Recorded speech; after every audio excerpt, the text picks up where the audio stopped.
السلام عليكم يا حبايبي. هعمل في الخلاط بسكويت كده سريع ما ياخدش وقت. هحط معلقه بشر برتقال، نص كوبايه سكر،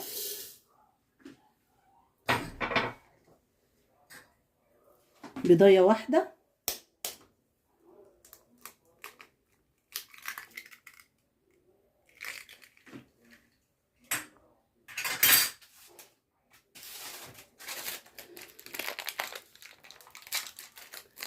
ظرف فانيليا،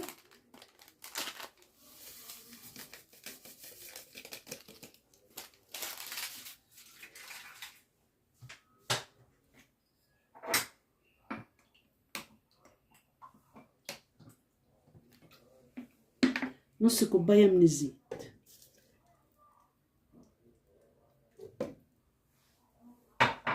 اضربهم بقى في الخلاط وهرجع لكم تاني.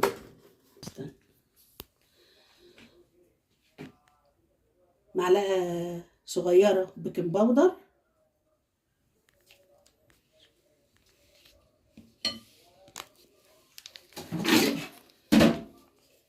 ضربت الخليط اهو.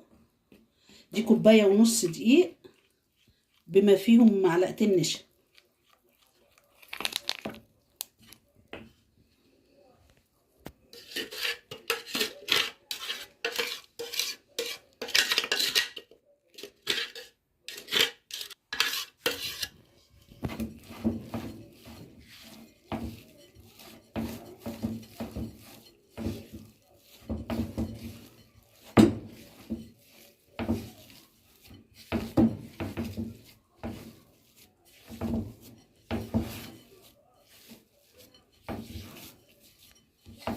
اي حبايبي، ما بتاخدش حاجه، في ثواني كده، ولا ميه ولا اي شيء، هو بالسوائل اللي احنا حطيناها وخلاص.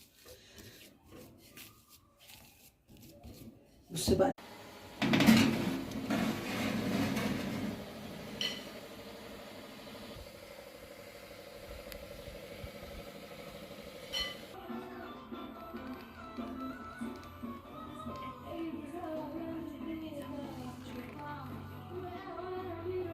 اهو يا حبايبي بعد ما عملته طلعه وطلع من الفرن.